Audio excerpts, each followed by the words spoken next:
Hey guys, yesterday we left Scrooge following Marley to the window.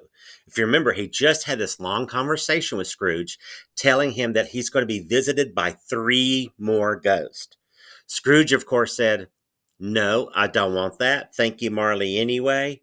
But Marley told him without these ghosts, there would be no saving him from those chains that bind him. Remember, he talked about the chains that were on Marley and said, "Yours was like mine when I died, but you have been alive 7 more years and you have kept working on those chains." So those chains were even longer than Marley's. So Scrooge stopped at the window. Now we're going to pick up with what the author says. Scrooge stopped, not so much in obedience as in surprise and fear, for on the raising of the hand he became sensible of a confused noise in the air. Incoherent sounds of lamentations. That's kind of like wailing and regret.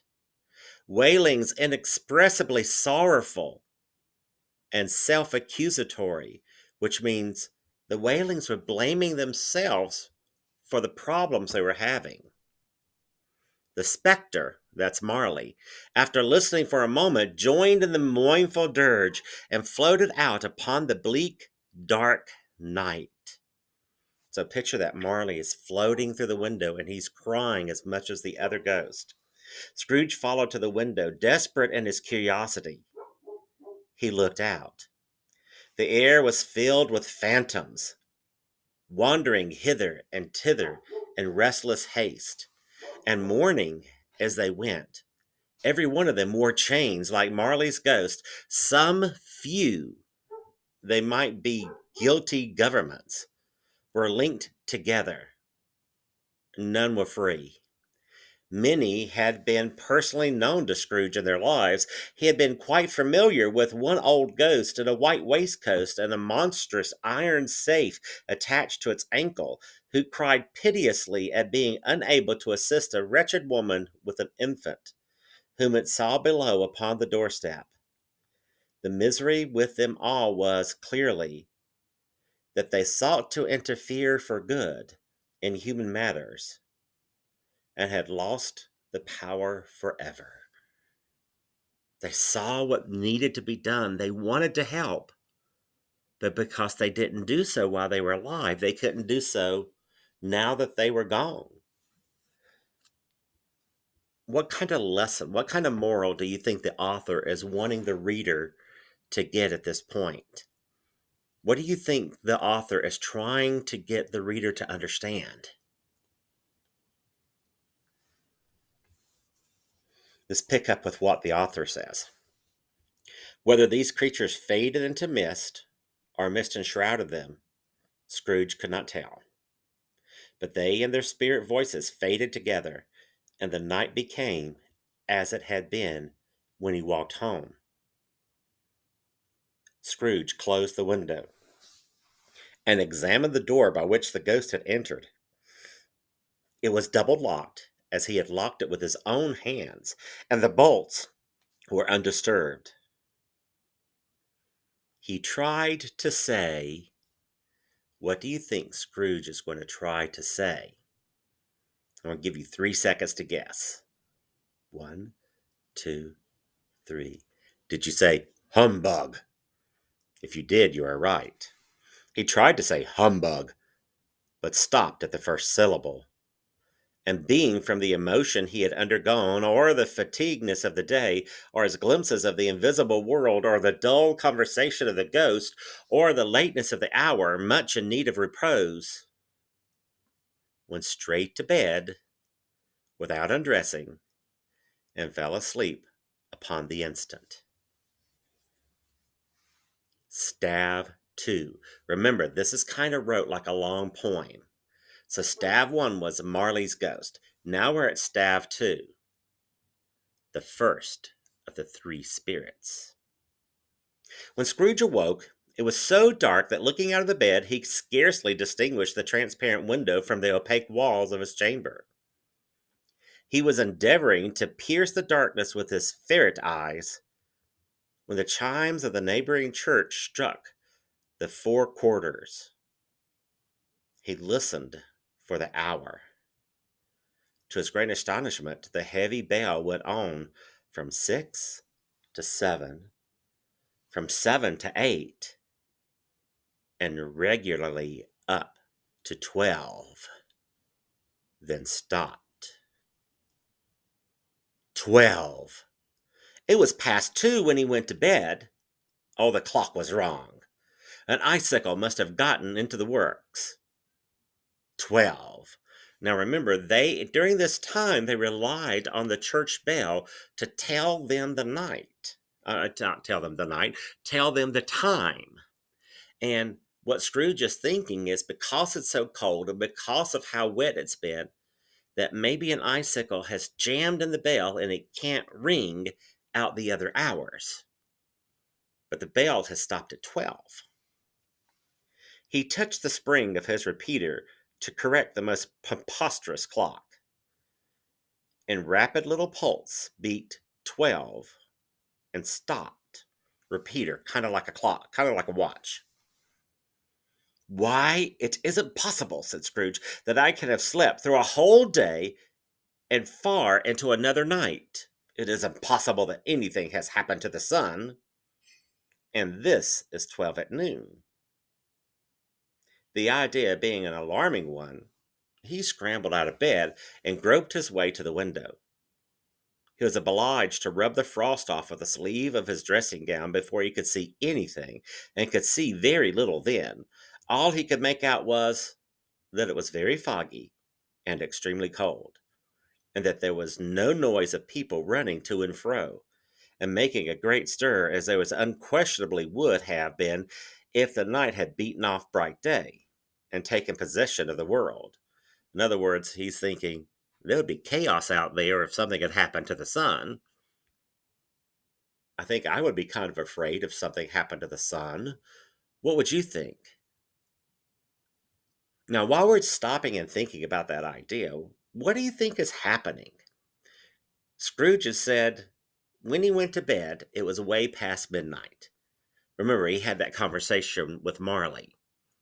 And now he's wondering, have I slept all the way through the day and way into the night? Because he did go to bed tired. Matter of fact, he was so tired he didn't even take off his clothes. He climbed right into bed. Or do you think he's still dreaming? What do you think is happening at this point? Well, let's keep going and see what the author says. This was a great relief, because 3 days after sight of the first of exchange paid to Mr. Ebenezer Scrooge of his order, and so on the fourth, would have become a mere United States security if there were no days to count by. In other words, Scrooge was relieved that the sun hadn't disappeared. Scrooge went to bed again and thought, and thought, and thought it over and over and over. It could make nothing of it. The more he thought, the more perplexed he was, and the more he endeavored not to think, the more he thought. Marley's ghost bothered him exceedingly every time he resolved within himself, after a mature inquiry, that it was all a dream.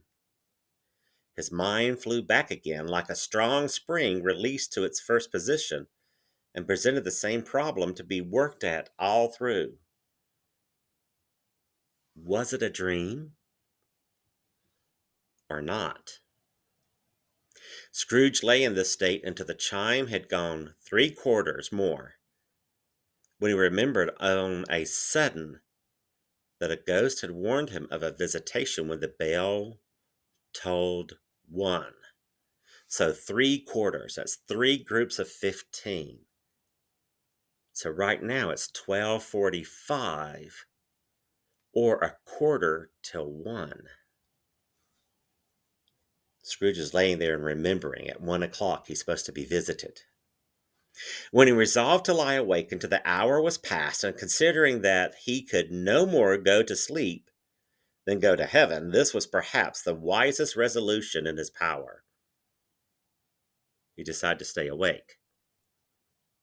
Why do you think he's staying awake?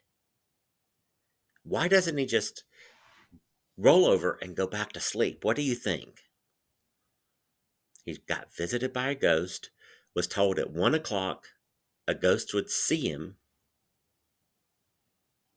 and it's 15 minutes till 1 o'clock in the morning. And he's still wondering, was it all a dream or was it not a dream? And he says, I can't go to sleep. The quarter was so long, kind of like the end of the school day, isn't it? When you know those last few minutes, they're going to ring the bell, they're going to bell ring, they're going to come on with announcements, and then the bell's going to ring and we'll start dismissal. But it seems like it takes forever to get to the end of the day, doesn't it? So you can feel kind of like what Scrooge is feeling. He's sitting in bed, and the quarter, that 15 minutes, was so long that he was more than once convinced he must have sunk into a doze unconsciously and missed the clock. At length it broke upon his listening ears. Ding dong. A quarter past, said Scrooge, counting. Ding dong. Half past, said Scrooge. Ding dong. A quarter to it, said Scrooge. Ding dong. The hour itself, said Scrooge triumphantly, and nothing else. He spoke before the hour bell sounded, which it now did with a deep dong. Dull, hollow, melancholy one. Light flashed up in the room upon the instant, and the curtains of his bed were drawn. Now, you've got to picture curtains during this time. Remember, there's not air conditioning like in our buildings, so it's not always warm. They would have a fire in the room, but if nobody was up and kept the fire alive during the night, it would die out. So they would hang these curtains around their bed to help hold in the heat around the bed. And they're usually thick curtains. So picture this: Scrooge is in his bed. The curtains are drawn. It's kind of like us getting out of the covers when we have a nightmare. He's listening to the bell, and it chimes every 15 minutes to announce how far into the hour it is. It chimes all the way till it gets to the hour, and then it does a dong for 1 o'clock, and Scrooge looks, and light flares in his room. The curtain of his bed were drawn aside, I tell you, by a hand. Not the curtains at his feet, nor the curtains at his back, but those to which his face was addressed. The curtains of his bed were drawn aside, and Scrooge, staring up into a half-recumbent attitude, found himself face to face with the unearthly visitor who drew them. As close as it is as I am to you now, and I am standing in the spirit at your elbow, says the author. It was a strange figure. Like a child, yet not so like a child as like an old man, viewed through some supernatural medium, which gave him the appearance of having receded from the view and being diminished to a child's proportion. In other words, you know how you can look at somebody from a distance and they look a whole lot smaller? It's kind of like when you look at somebody across the room and you can take your fingers and fit their head in between your little fingers. Well, that's what the author's trying to get us to see. It's not like somebody standing close up, although the spirit's close up enough to move the curtains, but it looks like somebody far off. And it looks like somebody really young, like a child, but at the same time, looks like somebody really old. Now, the author's going to describe the spirit a little bit more. Its hair, which hung about its neck and down its back, was white as with age, and yet the face had not a wrinkle in it, and the tenderest bloom was on the skin. The arms were very long and muscular. The hands were the same as if it were to hold uncommon strength. Its legs and feet, most delicately formed, were like those upper members, bare. It wore a tunic of the purest white, and round its waist was bound a lustrous belt, the sheen of which was beautiful. It held a branch of fresh green holly in its hand, and, in singular contradiction that a wintry emblem, had its dress trimmed with summer flowers. But the strangest thing about it, now if that's not strange enough, I mean, you got to picture this guy like an all white, kind of like a gown like thing, is what they're saying with the tunic. Think about like Roman centurions, the Roman fighters that had these long white coats and it had a belt tied around it. It had mistletoe in its hand, but summer flowers around the edge. And it says, but the strangest thing about it, that from the crown of its head there sprung a bright, clear jet of light. Now I'm picturing, I don't know about you, but I'm picturing like a candle. Like above his head's a candle flame, by which all this was visible, and which was doubtless the occasion of its using, in its duller moments, a great extinguisher for a cap, which it now had held under its arm. So it held like a pointed cap. Like in some of the old movies, you've probably seen them take like something brass or something and cover candles to put them out. Think of that like the hat under his arm. Even this, though, when Scrooge looked at it with increasingly steadiness, was not its strangest quality, for as its belt sparkled and glittered now in one part and now in another, and what was light one instant, and another time was dark, so the figure itself fluctuated in its distinctiveness,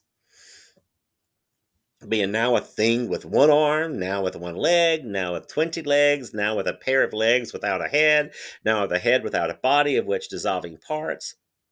No outline would be visible in the dense gloom wherein they melted away. And in the very wonder of this, it would be itself again, distinct and clear as ever. Kind of like the spirits glitching, huh? All of a sudden you'd see a bunch of legs, no head. Sometimes you see a head, no legs. Its clothes would be bright one second, then dark the next second. Can you picture Scrooge? He's still sitting on his bed looking at all of this. Think about what's going through his head. Here's what the author says, Scrooge says. "Are you the spirit, sir, whose coming was foretold to me?" asked Scrooge. "I am." The voice was soft and gentle, singularly low, as if instead of being so close beside him, it was at a distance. "Who and what are you?" Scrooge demanded. "I am the ghost of Christmas Past." "Long past?" inquired Scrooge, observant of its dwarfish statue. "No, your past." Now, when the author is using dwarfish statue, is not using it like an insult. Remember how he described him. He said it looked, the way that he appeared, it looked as if he was standing off in a distance. When you go outside for recess, look at people that are far away from you, like on the other side of the playground. They're going to look smaller. That's what the author's trying to get to you. It's like this spirit of Christmas past is like a far away spirit. Now, why do you think that is? There's some clues that the author has given to you because Scrooge just asked, "Who are you?" And the spirit said, "I'm the ghost of Christmas past." Now, Scrooge is trying to get an idea of what he means by past. And he says, "Long past?" And the spirit says, "No, your past." But remember, Scrooge is an old man when they visit him. So it's like the author's trying to give you a visual interpretation of what that spirit is by saying it's going back into the past. So Scrooge is kind of looking through the years back at a younger Christmas time, which would make him seem smaller. Perhaps Scrooge could not have told anybody why if anybody could have asked him, but he had a special desire to see the spirit in his cap and begged him to be covered. What do you think would happen? Why do you think Scrooge wants him to put on that cap? What's on top of his head? Did you say a light? And do you say Scrooge wants to put out that light? What do you think the author's trying to get across? Scrooge is afraid of the spirit. He sees the spirit, and maybe he's thinking, if I put out the light, did you say maybe I won't see the spirit? Let's look and see what the author says. What? Exclaimed the ghost. Would you so soon put out with worldly hands the light I give? Is it not enough that you are one of those who passions made this cap, and forced me through the whole trains of years to wear it low upon my brow? Scrooge reverently disclaimed all intention to offend or any knowledge of having wilfully put on a cap the spirit at any period in his life. He then made bold to inquire what business brought him there. Your welfare, said the ghost. Scrooge expressed himself much obliged, but could not help thinking that a night of unbroken rest would be more conducive to that end. The spirit must have heard him thinking, for it said immediately, Your reclamation, then, take heed. It put out a strong hand that it spoke and clasped him gently by the arm. Rise and walk with me. It would have been in vain for Scrooge to plead that the weather and the hour were not adapted to pedestrian purposes. In other words, Scrooge couldn't complain. It's too cold to go outside. And he can't complain that the bed was warm and that the thermometer a long way below freezing, that he was clad but lightly in slippers and dressing gown and nightcap, and that he had a cold upon him that at time. The grasp, though gentle, was not to be resisted. He rose, but finding that the spirit made towards the window, clasped his robe in supplication. I am a mortal, Scrooge remonstrated, and liable to fall. Bear but a touch of my hand there, said the spirit, laying it upon his heart, and you shall be upheld to more than this. As the words were spoken, they passed through the wall and stood upon an open country road with fields on either hand. The city had entirely vanished. Not a vestige of it was to be seen.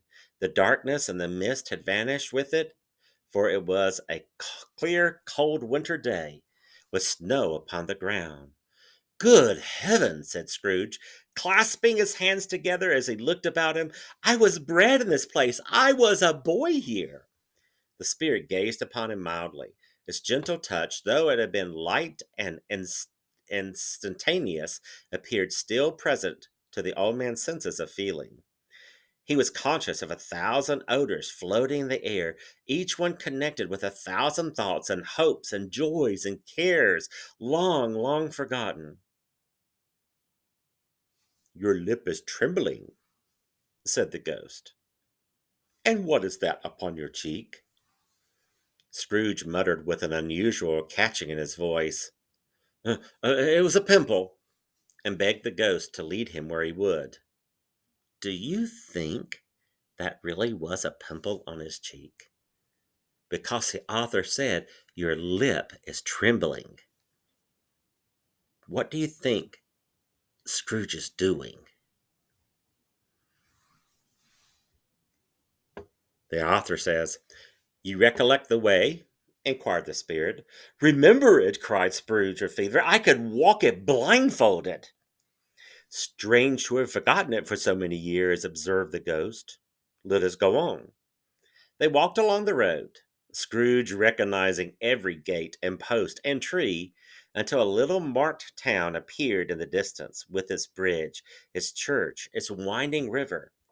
Some shaggy ponies were now seen trolling towards them with boys upon their backs, who called to other boys in country gigs and carts driven by farmers. All these boys were in great spirits, and shouted to each other until the broad fields were so full of merry music that the crisp air laughed to hear it. "These are but shadows of things that have been," said the ghost. "They have no consciousness of us." In other words, the spirit saying, we can see them, but they can't see us. We can hear them, but they can't hear us. These are just memories. The young travelers came on, and as they came, Scrooge knew and named them every one. Why was he rejoiced beyond all bounds to see them? Why did his cold eye glisten and his heart leap up as they went past? Why was he filled with gladness when he heard them give each other "Merry Christmas" as they parted at crossroads? Now, did you catch what the author just said? Let me read that again and listen to Scrooge's reaction. Why was he, that Scrooge, filled with gladness when he heard them give each other "Merry Christmas" as they parted at crossroads and waved goodbye for several homes? What was Merry Christmas to Scrooge? Out upon Merry Christmas! What good had it ever done him? Do you hear those words that he said to his nephew? "The school is not quite deserted," said the ghost. "A solitary child, neglected by his friends, is left there still." Scrooge knew it, and he sobbed. Who do you think that child is at the school? And why do you think his friends left him there? They left the high road by a well-remembered lane and soon approached a mansion of dull red brick with a little weathercock surmounted. That's like a weather vane that was on top of a building. A weathercock surmounted cupola on the roof, and a bell hanging on it. It was a large house, but one of broken fortunes, for the spacious offices were little used. Their walls were damp and mossy, their windows broken, and their gates decayed. Fowls clucked and strutted in the stables. Fowls is another word for chickens. And the coach houses and sheds were overrun with grass. Nor was it more retentive of its ancient state within for entering the dreary hall and glancing through the open doors of many rooms. They found them poorly furnished, cold and vast. There was an earthy savor in the air, a chilly barrenness in the place, which associated itself somehow with too much getting up by candlelight and not too much eating. How do you think the author is describing the house? What do you think about this house? Is it a brand new house with all the new stuff? Or, according to the author, is it an older house, kind of like a tired house, run down a little bit?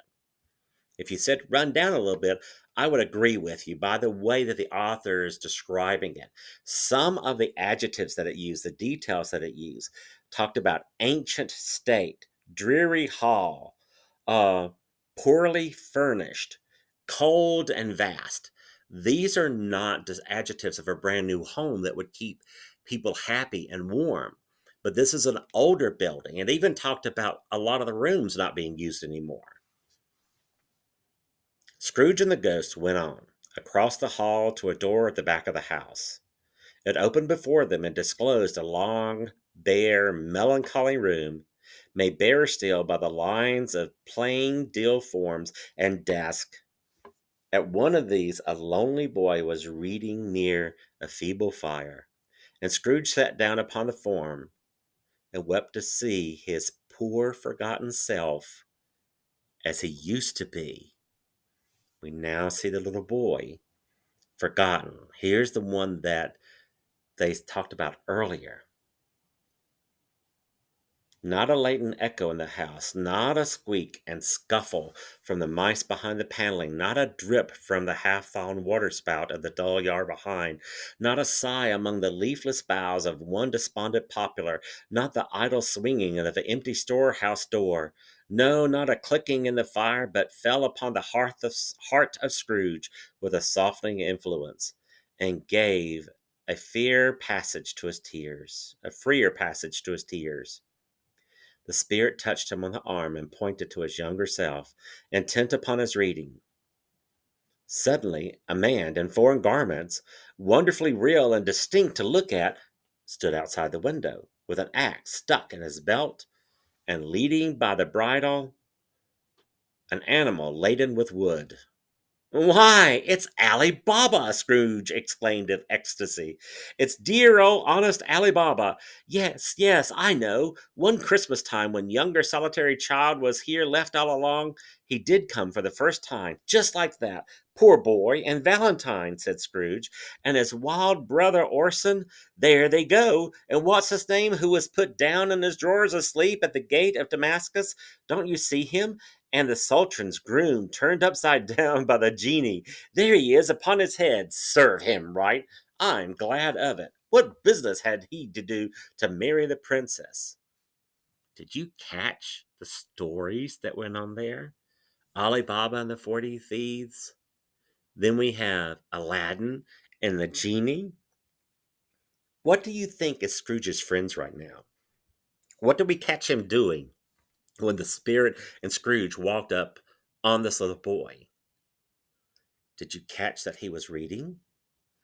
You're absolutely right. He was reading. "I wish," Scrooge muttered, putting a hand in his pocket and looking about him after drying his eyes with his cuff. "Oh, but it's too late now." "What's the matter?" asked the spirit. "Nothing," said Scrooge, "nothing. There was a boy singing a Christmas carol at my door last night. I should have liked to give him something. That's all." Do you think Scrooge is connecting his younger self to this boy singing at his door that he ran off? The ghost smiled thoughtfully and waved its hand, saying as it did so, "Let us see another Christmas." Scrooge's former self grew larger at the words, and the room became a little darker and more dirty. The panels shrunk, the windows cracked, fragments of plaster fell out of the ceiling, and the naked laths were shown instead. The laths were what held the plaster together, so it's kind of like they're now seeing a hole in the wall. But how all of this was brought about, Scrooge knew more than you do. He only knew that it was quite correct, that everything had happened so, that there he was, alone again, when all the other boys had gone home for the jolly holidays. Now, the author is trying to get us to see a passage of time. So, in one case, we see Scrooge growing up.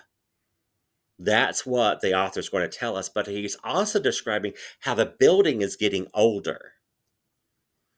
So, in describing that the dust falling, holes now in the walls, and where there was a solid window, now we see a crack. We're starting to see the building get older too. So, put in your mind a passage of time. So, we're no longer with that little boy reading books. We're now with an older kid, and he is there still by himself while the other boys have gone home for Christmas. He was not reading now, Scrooge wasn't, but walking up and down despairingly. Scrooge looked at the ghost with a mournful shaking of his head, glanced anxiously toward the door. It opened, and a little girl, much younger than the boy, came darting in and putting her arms about his neck, and often kissing him, addressing him as, "Dear, dear brother." "I've come to bring you home, dear brother," said the child, clapping her tiny hands and bending down to laugh. "Bring you home, home, home." "Home, little friend?" returned the boy. "Yes," said the child, brimful of glee. "Home for good and for all, home for ever and ever. Father is so much kinder than he used to be. That home's like heaven. He spoke so gently to me one dear night when I was going to bed that I was not afraid to ask him once more if you might come home. And he said, yes, you should, and sent me in a coach to bring you. And you're to be a man," said the child, opening her eyes, "and are never to come back here. But first, we're going to be together all the Christmas long, and have the merriest time in all the world." "You are quite the woman, little friend," exclaimed the boy. She clapped her hands and laughed and tried to touch his head, but being too little, laughed again and stood on tiptoe to embrace him. Did you get the idea that Scrooge is taller than Fran? Then she began to drag him in her childish eagerness towards the door, and he, nothing loth to go, accompanied her. A terrible voice in the hall cried, "Bring down Master Scrooge's box there!" And in the hall appeared the schoolmaster himself, who glared on Master Scrooge with ferocious condescension, and threw him into a dreadful state of mind by shaking hands with him. He then conveyed him and his sister into the veriest old well of a shrivering best parlor that ever was seen, where the maps upon the wall and the celestial and terrestrial globes in the windows were waxy with cold. Here he produced a decanter of curious water and a block of curiously heavy cake, and administered installments of those dainties to the young people, at the same time sending out a meager servant to offer a glass of something to the postboy, who answered that he thanked the gentleman, but if it was the same nasty water that he tasted before, he had rather not.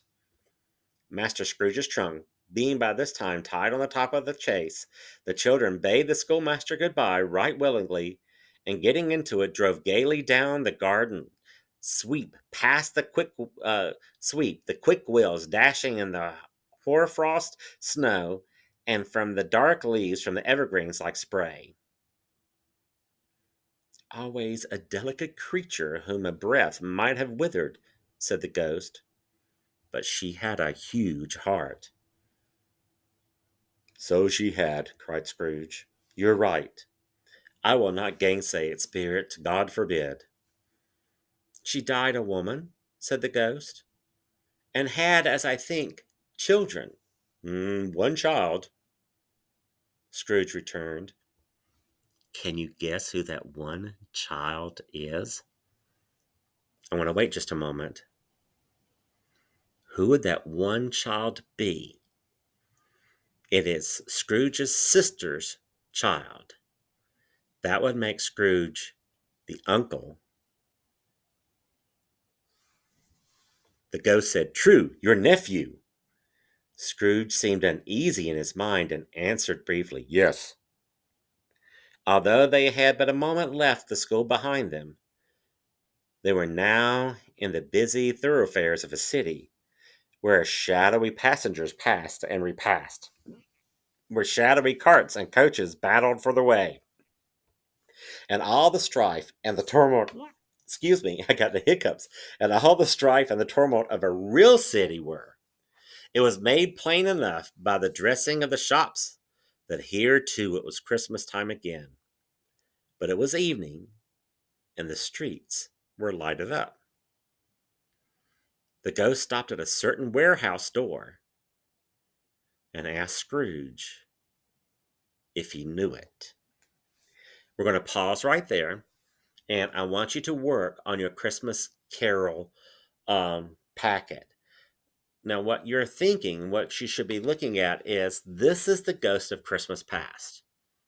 What have we seen so far? Let's do a brief summary of Stave II. At 1 o'clock, the ghost appeared. The ghost looks like a young boy and an old man at the same time. The author describes him like looking at him at a faraway distance. The ghost of Christmas past has a candle in his head that shows a bright light. For some reason, Scrooge wants to put out that light. Now, if we think about Christmas time and how it makes people feel and how it makes people act toward each other, when we're thinking about it now with all the love and the care in the family, and how Scrooge reacted toward Christmas when we first met him and his nephew, and how he talked to Bob Cratchit, the person that worked for them, and he wanted to put that cap over the spirit's head. What do you think the author's trying to tell us about Scrooge? What does he want to do with Christmas? But it's funny, though, if we continue our summary, the spirit took Scrooge in his past back to the schoolhouse where Scrooge went to school. Now, it's not like school here. It was more like a boarding house. Parents would send their kids off, and they would actually live at the school. But they would come home for holidays. As they're walking toward the school, Scrooge is seeing all the boys go home for the holidays. But when he gets back to the building himself, he finds himself there. As a younger boy, he read books and imagined that the creatures in the books came out of the books and entertained him. Then we saw a passage of time, and the boy is still there. Does that let you know that he's not been able to go home at all until Fran shows up? And Fran says, I asked Dad one more time, can you come home? Now, are you asking yourself, why would his dad send his son away to stay at a boarding house? We haven't got to that part yet. It's coming up on the reason why um, Fran was kept at home while Scrooge was sent away. But now Fran's going to bring him home. And we see a happy, joyous time that Scrooge is associating with Christmas. Okay, we'll pick up with this at a later date, but work on your package for a Christmas Carol. I miss you guys. Bye-bye.